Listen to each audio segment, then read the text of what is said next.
He also said, don't fool around with his phone. But I think I called Australia.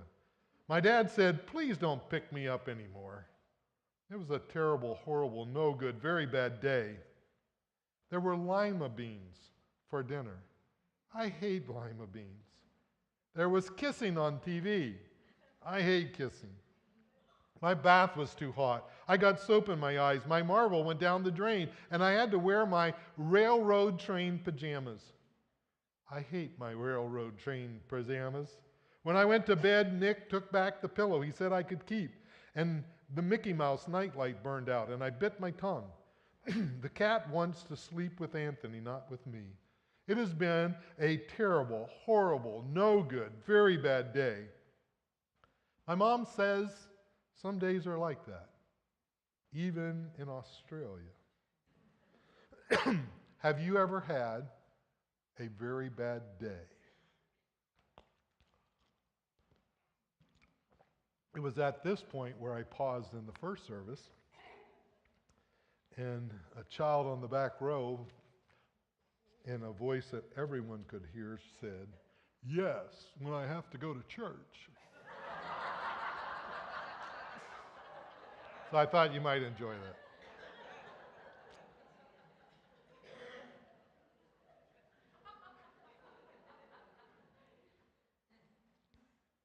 So have you ever had a day that bad went to worse? If you have, you can identify with Moses. Moses had accepted the call of God back at the burning bush. He had secured permission from his father-in-law to take his family and return back to Egypt. And he began that journey, and on that journey, he met Aaron, his brother, whom the Lord had spoken to and sent to meet Moses. And when Moses and Aaron arrived back at Egypt, they called a meeting of the elders of the children of Israel, and they shared with them the message that God had sent them with, to go back and tell the children of Israel that God was going to deliver them. He was also able to show them the signs that God had given him of the snake and the rod and the hand in his cloak and all that he had experienced at the burning bush. The people believed him, and they were excited about what was going to happen. That was the easy part. Now was the time he had to go and tell that same message to Pharaoh. The acceptance of the people was reassuring to him that he was on mission. But confronting Pharaoh was another story. In fact, that was the beginning of Moses' terrible, horrible, no good, very bad day. We want to look at several lessons we might learn from having a bad day that we can learn from Moses. The first one is that we need to recognize that the presence of problems is not always an indication that we're out of the will of God. Bad things happen, and many times we say, well, then it must not be God's will. We must be somehow out of the will of God. The scene that we have here is a very dramatic one of two 80-something-year-old men going before the most powerful man on earth at that time. And it begins with, after the presentation to the children of Israel, Moses and Aaron went and spoke to Pharaoh, and this is what they told him. This is what the Lord, the God of Israel, says. Let my people go so they may hold a festival in my honor in the wilderness. That was the start of his day, and everything went downhill from there. In verse 2, we find Pharaoh's response. He says, "Is that so? Who is this Lord? Why should I listen to him and let Israel go? I don't know the Lord, and I'll not let Israel go." Pharaoh's response was the complete opposite of the Israeli leaders.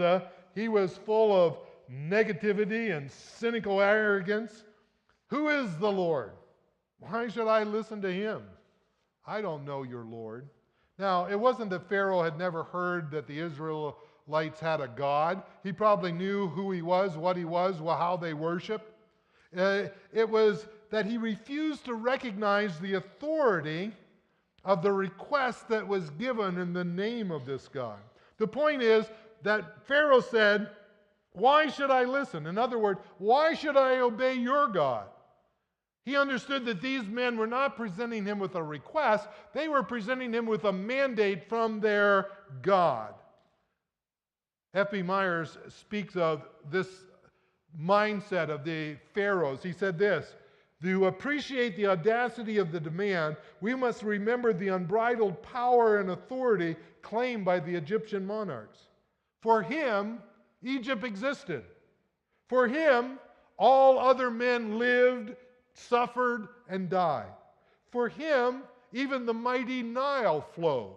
For him, vast armies of priests and magicians and courtiers wrought and ministered to his every whim. So at once, after this demand was made on Pharaoh, the situation for the children of Israel got really bad. It says that same day, Pharaoh sent this order to the Egyptian slave drivers and the Israelite foremen: do not supply any more straw for making bricks. Make the people get it themselves, but still require them to make the same number of bricks as before. Don't reduce the quota. They are lazy. That's why they're crying out, "Let us go and offer sacrifices to our God." Load them down with more work. Make them sweat. That will teach them to listen to lies. As desperate as their plight was, it was about to get worse. Pharaoh's response was, let's make slavery even more bitter than it already is. And let's make their bondage heavier. Let's make their life more difficult. And so Pharaoh, rather than releasing them, he was tightening his grip upon these slaves that served him. This is an illustration in our own lives of many times when we go and speak truth to people, especially when we share about what Christ has done and we're sharing our testimony. So many times we find that rather than accepting the message, they harden. They become even more busy. They become even more bitter. And that hardening of their attitude tells us something. It tells us that Satan is worried. It tells them that Satan is thinking he's about to lose something. And so we have to keep praying. We have to keep obedient to the call of God on our life. Because sometimes things get a whole lot worse before people are willing to listen to truth. Pharaoh's answer to the request of Aaron and Moses was to send out a work order to increase the workload. The slaves would no longer have time, as he looked at it, to consider the preposterous ideas that Moses and Aaron were filling their heads with. And what was difficult was about to become impossible for these children of Israel. It says, so the slave drivers and foremen went out and told the people, this is what Pharaoh says. I will not provide any more straw for you. Go, get it yourself, find it where you can, but you have to produce as many bricks as before. So the people scattered throughout the land of Egypt in search of stubble for straw. Meanwhile, the Egyptian slave drivers continued to push hard. Meet your daily quota of bricks, just as you did when we provided you with straw, they demanded. Then they whipped the Israelite foremen that they had put in charge of the work crews. Why haven't you met your quotas either yesterday or today, they demanded. So it comes to a breaking point. And we find the leaders of the children of Israel going and saying, we've got to go and talk to Pharaoh. We've got to do something. So the Israelite foreman went to Pharaoh, pleaded with him. Please don't treat your servants like this, they begged. We are given no straw, but the slave drivers still demand make bricks. We're being beaten. It isn't our fault. Your own people are to blame. The result was what you might expect. Pharaoh shouted, you're just lazy. Lazy, that's why you're saying, let's go and offer sacrifices to the Lord. Get back to work. No straw will be given to you, but you still must produce the full quota of bricks. The Israelite foremen could see that they were in serious trouble when they were told, you must not reduce the number of bricks made each day. Moses and Aaron evidently had gone with them but didn't go inside. And it says, as they left Pharaoh's court, they confronted Moses and Aaron, who were waiting outside for them. The foreman said to them, "May the Lord judge and punish you for making us stink before Pharaoh and his officials. You have put a sword into their hand, an excuse to kill us." So they accused Moses of making the Israelites a stench in Pharaoh's nose. And they were basically saying, "We're done. We don't want to hear anymore. Get away. Leave us alone. You've caused enough trouble already." The next lesson we can learn when we're having a very bad day is that we need to recognize that God does not have to work according to our plans or according to our timetable. The mistake of the foreman and perhaps all the children of Israel is that they presumed that they knew how God would work this out. He did not work the way that they anticipated, and so now they're upset, they're offended. Have you ever had expectations of how you thought God should work? Don't many of our prayers consist of us telling God how He should fix our problems? But Moses shouldn't have been surprised at the reaction of Pharaoh. Back at the burning bush, when God had called him, God had warned him of exactly what would happen. He said, Pharaoh's not going to let them go unless a mighty hand forces him to. So if he thought that he was just going to go in there, announce to Pharaoh that God said, "Let my people go," and that Pharaoh was going to release them, then he wasn't really listening to what God had told him. The Lord had warned him that this was going to be a difficult task. It was not going to be easy. That only after maximum pressure, in fact, he said after the taking of their eldest son, only after that would Pharaoh release Israel. Moses had to learn that God's plans and timetables aren't necessarily what we perceive should be done. Another thing that we need to learn when we have a bad day and our problems begin to pile up, we need to be careful which way we run. As Moses' day began to unravel, memories of rejection, of inadequacy that we mentioned last week, all of those came flooding back into the mind of Moses. He must have had a strong urge to just run and hide. Maybe let's just go back to the quiet life of being a shepherd out in the desert. After all, he was finally doing God's will, God's way, and everything should be coming up daisies, right? That's the way it is.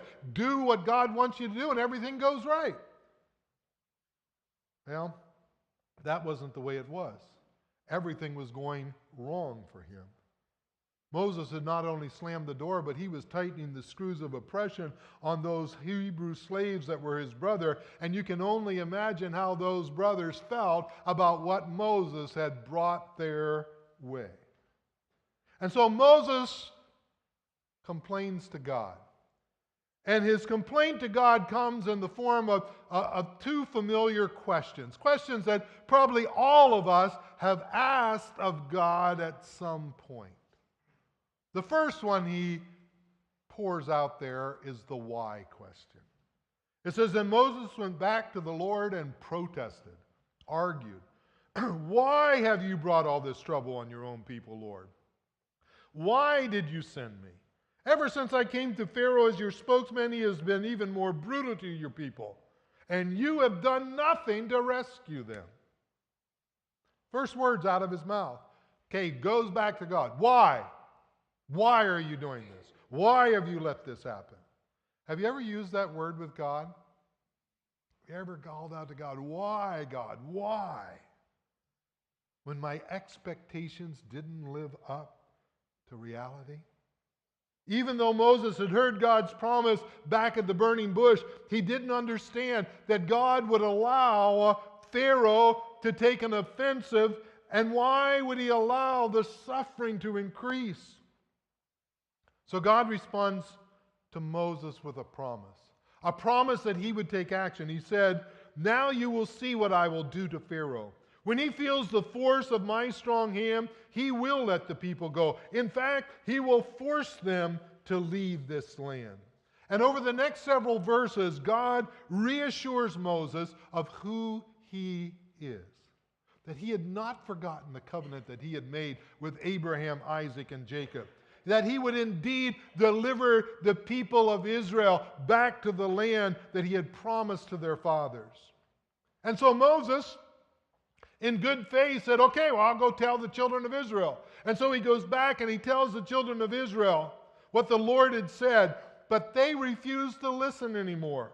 They had become too discouraged by the brutality of their slavery. This failure sent Moses into despair. And so he's right back to God, right back. And the question this time is how? It says, "Then the Lord said to Moses, go back to Pharaoh, the king of Egypt, and tell him to let the people of Israel leave his country." "But Lord," Moses objected, "my own people won't listen to me anymore. How can I expect Pharaoh to listen? I'm such a clumsy speaker." You see what Moses is doing here? Moses is taking responsibility for the deliverance of the Hebrew people. God had called him to go down and be the tool in his hand. But Moses is here feeling it's all on me, that I have to do this. The people won't listen to me, Lord. The Pharaoh won't listen to me. And Lord, I told you I can't talk very good. When things do not go the way we think they should, we begin with the whys. We begin with the hows. Why me, Lord? Why now? Why did I ever get my hopes up? Why did I ever accept this job? If God is on my side, then why are these things happen to me? How am I ever going to get through this? How am I ever going to get out of this? And we see it as our problem, when God says, it's my problem. So when we have a very bad day, another thing that we need to do is recognize that God's plans and purposes haven't changed. God still wants us to do his will, even though things go badly. God didn't brush Moses aside because his questions were immature or unimportant. Instead, he consoles Moses. He counsels Moses. He reminds him of his nature. He reminds him of his will and his plan. And 5 times throughout chapter 6, we find God saying to Moses, I am the Lord. I am the Lord. Why did God do this? He's saying to Moses, listen, you have all this going on. I am the Lord. Keep your eyes here. Keep your eyes here at me. Keep your eyes focused on me. Let me take responsibility for what happens. Just do what I've asked you to do. Go talk to Pharaoh. He's reminding Moses that he's a covenant-keeping God, that he will redeem his people. Moses, just keep focused on me.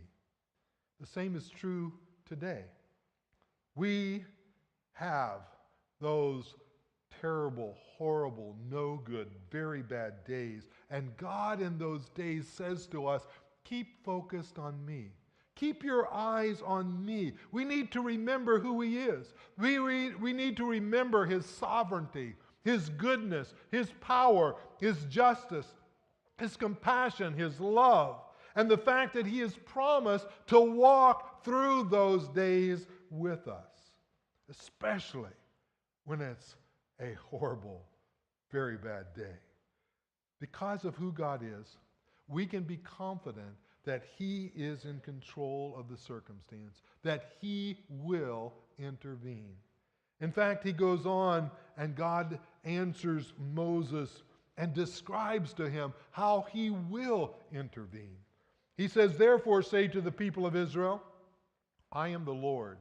I will free you from your oppression, and I will rescue you from your slavery in Egypt. I will redeem you with a powerful arm and great acts of judgment. I will claim you as my own people, and I will be your God. Then you will know that I am the Lord your God, who has freed you from your oppression in Egypt. I will bring you into the land I swore to give to Abraham, Isaac, and Jacob. I will give it to you as your very own possession. I am the Lord. God was saying to Moses, because I am who I am, I will always do what is best for you. I will always come through and deliver. That's God's message to us today. If we believe that on those terrible, horrible, no good, very bad days, we will see a marked difference in how we handle those days. So God reminds Moses, right back to the very beginning of what he called him to do. The Lord spoke to Moses and Aaron and gave them orders for the Israelite and for Pharaoh, the king of Egypt. And the Lord commanded Moses and Aaron, lead the people of Israel out of Egypt. When we are doing God's will, God's never going to want us to retreat. Not even when the apparent circumstances look like they're going from bad to worse. God has a plan. Satan will oppose, but he wants us to move forward. He calls us to stand in him, trust in who he is and what he has promised to do. And he will provide the victory if we walk in faithful obedience. From Moses this morning we learn this. Difficult circumstances force us to depend upon God. We have those difficult times in their life. They come and force us to turn to God for our strength and our wisdom. And depending on God teaches us patience, teaches us to wait on the Lord. And then walking in patience, God gives us the wisdom to make the right decisions in those crucial moments. Because God is who he is, he will always do what is best for us. Even when we're having a terrible, horrible, no good, very bad day, he always makes even those days work for our good. Paul told us, he said, we know that God causes everything to work together for the good of those who love God and are called according to his purpose for them. The writer to the Hebrews says, let us strip off every weight that slows us down, especially the sin that so easily trips us up. And let us run with endurance the race God has set before us. How do we do it? We do this by keeping our eyes on Jesus, the champion who initiates and perfects our faith. And so when we have one of those days, keep our eyes on Jesus, because he is the redeemer of bad days. Until you fix your eyes on Jesus, you'll not be able to handle those days when they go from bad to worse. Charles Swindoll said this, when your schedule presses, when your prospect is thin, when your hope burns low, when people disappoint you, when events turn against you, when dreams die, when the walls close in, when the prognosis seems grim, when your heart breaks, look at the Lord and keep looking on him. Look to Jesus. That's what we need to do. Instead of, oh, Lord, what am I going to do? How can I do this? How am I going to work this out? Look to Jesus. Charles Swindoll also tells the story of an English poet by the name of William Cowper. As a man who had come to the end of his rope. It says, Cowper found himself so deep in discouragement and despair, he tried to put an end to it all by drinking poison. But God graciously let someone find him, and they pumped his stomach, and he was delivered. As soon as he recovered, he hired a coach to take him down to the Thames River, in which he was intending to plunge himself off the bridge into the swirling waters. But the driver of the coach, however, would not have any of it, and he restrained him and got him back in the coach and drove him home. Frustrated with that, he went into the kitchen, found a knife, and he was going to fall on it. When he fell on it, the blade broke. Still not deterred, he went into the basement, got a rope, put it around his neck, and jumped off the steps. But someone found him before he strangled to death and took him down. He couldn't even kill himself. And in that despair, he opened the book of Romans. And there, as he began to read, he found a passage that brought him to his knees, and he called out in faith to God and became a follower of Jesus. Years later, as a mature Christian, he penned the words of a familiar hymn that has these as words: God moves in mysterious ways his wonders to perform. He plants his footsteps in the sea and rides upon the storm. Deep and unfathomable minds of never-failing skill, he treasures up his bright designs, and he works his sovereign will. Moses left the desert armed only with a stick that he found out there and carved into a staff. Assisted by his brother, he began waging war on the mightiest force in the world at that time. A war that ended up with the Pharaoh off his throne and dead. All of Egypt mourning. The slaves who were the children of Israel free and leaving with the wealth of Egypt in their pockets. Moses had a terrible, horrible, no good, very bad day. But in that day, he met God, and God met him. Those days come, and Satan means them to rob us of the victory that God has promised.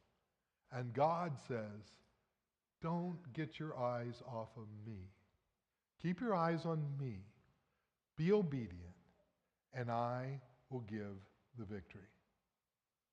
I'm here to tell you, you're going to have a terrible, horrible, no good, very bad day some point in your life, if you haven't had one already. You may have more than one. But don't forget that God lives in those days too.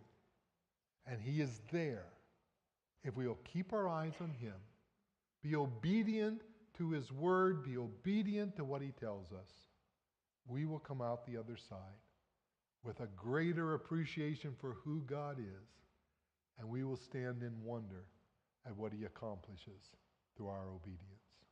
Shall we stand?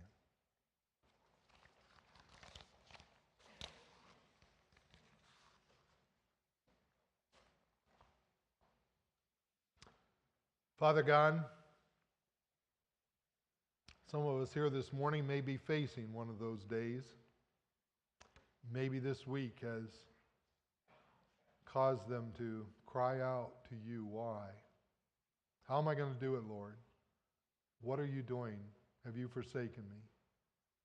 Dear Lord, I pray that you would remind us anew and afresh this morning that you are here, that you are in the midst of those days, just as present and committed to your plan and your will as you ever are on those days when the sun is shining and we're standing on the mountaintop looking at the view. Lord, I pray that you will help us as we face those days to rest in you, knowing that it's not our responsibility to win the battle. Our responsibility is to obey our commander. Help us to be obedient. Help us to know victory. Help us, dear Lord, to come out of those days knowing more clearly than ever before that you are God and you are faithful. We ask this in your name. Amen.